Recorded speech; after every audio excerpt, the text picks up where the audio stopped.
कर्म कभी माफ नहीं करता, लौट कर जरूर आता है। आज तुम जो कर रहे हो, हर सोच, हर शब्द, हर कर्म, सबका हिसाब लिखा जा रहा है। चाहे कोई देखे या ना देखे, लेकिन भगवान शिव सब देख रहे हैं। हे मानव, तू सोचता है कि तू बच जाएगा, तू समझता है कि तेरे कर्मों का कोई परिणाम नहीं होगा। नहीं, इस संसार में सबसे सच्चा नियम है कर्म का नियम। आज अगर कोई किसी को धोखा दे रहा है, झूठ बोल रहा है, किसी का दिल तोड़ रहा है, तो उसे लग सकता है कि वो जीत गया, लेकिन ये जीत अस्थाई है। भोलेनाथ कहते हैं, जो बोगे वही काटोगे। अगर तुमने कांटे बोए हैं तो फूल की उम्मीद मत रखो, और अगर तुमने अच्छाई बोई है तो देर भले ही हो, लेकिन फल मीठा ही मिलेगा। कर्म का हिसाब बड़ा अनोखा होता है। ये तुरंत भी मिल सकता है और समय लेकर भी, लेकिन ये कभी खत्म नहीं होता।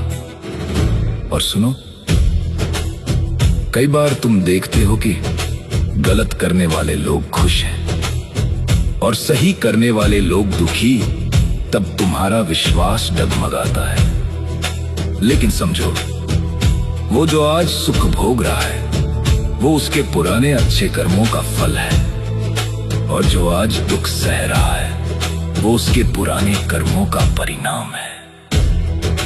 भोले का पहला उपदेश, कभी भी गलत रास्ता मत चुनो, क्योंकि भले ही वो रास्ता आसान लगे, लेकिन उसका अंत बहुत कठिन होता है। और अगर तुमने कभी गलती की है तो डरने की जरूरत नहीं। गलती को स्वीकार करो, उसे सुधारो और आगे बढ़ो, क्योंकि पश्चाताप और सुधार कर्म के बोझ को हल्का कर सकते हैं।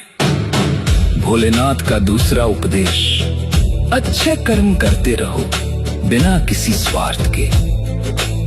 किसी की मदद करो, सच्चाई के साथ चलो, ईमानदारी से अपना जीवन जियो, क्योंकि यही कर्म एक दिन तुम्हारी ढाल बनेंगे। और याद रखो, कर्म का फल सिर्फ इस जन्म में नहीं, बल्कि हर जन्म में तुम्हारा साथ देता है। जब भी तुम गलत करने जाओ तो एक पल रुकना और सोचना, क्या मैं इसके परिणाम को सह पाऊंगा?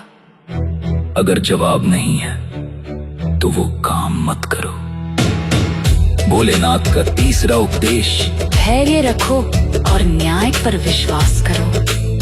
अगर तुम्हारे साथ अन्याय हुआ है तो बदला लेने की जरूरत नहीं, क्योंकि कर्म खुद ही न्याय करेगा। और जिस दिन कर्म लौट कर आएगा, उस दिन इंसान समझ भी नहीं पाएगा कि ये उसके साथ क्यों हो रहा है।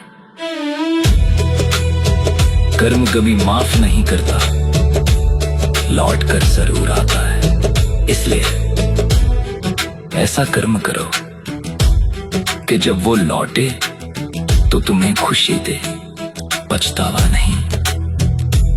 और भगवान शिव का अंतिम उपदेश, कर्म को शुद्ध रखो, क्योंकि यही तुम्हारा असली धर्म है, और यही तुम्हारी असली पहचान बनेगा।